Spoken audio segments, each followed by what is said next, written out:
Aristoteles mente, at alt havde sin naturlige plads i universet. Således havde hver af Aristoteles 5 elementer, jord, vand, ild, luft og æter, deres særlige plads. Jord ville gerne være i centrum af universet, og så kunne vandet lægge sig udenom. Så kom luften og lagde sig rundt om vandet, og rundt om luften igen kom ilden, som er den sfære, hvor i månen kredser om jorden. Æteren er den sidste sfære, som omkranser alle de andre. I æteren kredser stjerner og planeter i deres baner. Når elementerne kom ud af deres sfære, var deres naturlige reaktion at bevæge sig tilbage til deres egen sfære igen. I vandet falder jord og sten mod bunden og lægger sig til hvile der, mens luftboblerne fra vandplanterne stiger op mod overfladen. På samme måde falder regnen ned fra skyerne, mens flammerne og røgen stiger op mod himlen. Stjernerne og planeterne på himlen bevæger sig i deres perfekte baner og bytter derfor ikke plads med de andre. De er på en måde som ædelgasserne i det periodiske system og har nok i sig selv. Kan man forestille sig, at mennesker på samme måde bevæger sig mod deres rigtige plads i universet og lægger sig til hvile der? Det er som min tidligere chef, der engang spurgte mig, om jeg synes, at jeg havde fundet min hylde. Troskyldigt svarede jeg ja, men vidste samtidig, at det var løgn.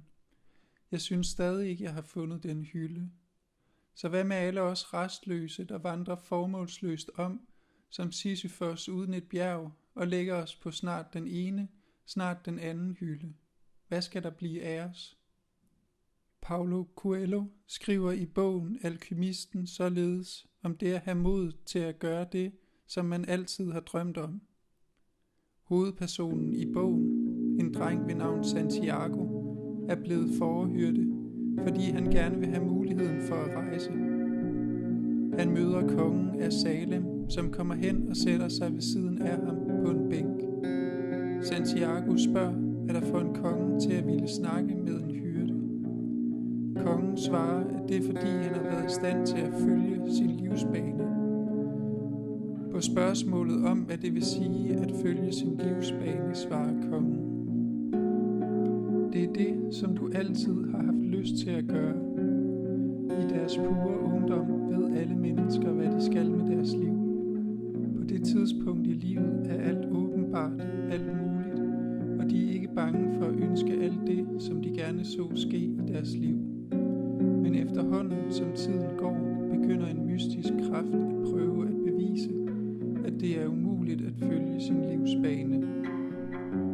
Og han fortsætter: det er den kraft, som tilsyneladende er skadelig, men i virkeligheden lærer den dig, hvordan du skal følge din livsbane. Den forbereder din sjæl og din livslyst, for der er en stor sandhed på denne klode. Hvem du end er, og hvad du end gør, så er det sådan, at hvis du virkelig ønsker noget, er det, fordi dette ønske blev født i universets sjæl. Det er din mission på jorden. Men hvordan er denne bane så udformet? Er det sådan, at hvis man følger sin livsbane, at man flyver i en lige linje mod målet? Og hvad sker der så, når man når frem? Vil man da stoppe med at bevæge sig? Og hvad med alle dem, der mener, at man ikke kan nå målet uden at gå en masse omveje? Newtons første lov siger som følger: et legeme, som ikke er påvirket af en kraft eller af kræfter, der ophæver hinandens virkning, vil enten være i hvile eller foretage en jævn retlinet bevægelse. I praksis er det umuligt at forestille sig et legeme, som ikke er påvirket af en kraft. Her på jorden er legemer påvirket af tyngdekraften og af friktionen. Derfor ved vi, at hvis vi skyder til en bold, vil den først bevæge sig opad i en lige linje, men gradvist som den taber fart, vil den begynde at beskrive en parabel, og så vil den lande og trille et stykke, indtil den til sidst vil standse sin bevægelse helt. Tænk på, hvor svært svært fodbold ville være uden tyngdekraft. Voyager 1 er en rumsonde, der blev opsendt i 1977. Den optog nærbilleder af planeterne Saturn og Jupiter, samt foretog videnskabelige målinger. Rumsonden er med sine 18,6 milliarder kilometer fra Jorden det fjerneste menneskeskabte objekt. Hvis den ikke støder ind i forhindringer på dens vej, vil den fortsætte for evigt i den retning, som den rejser, fordi både gravitationen og friktionen i rummet er så lav.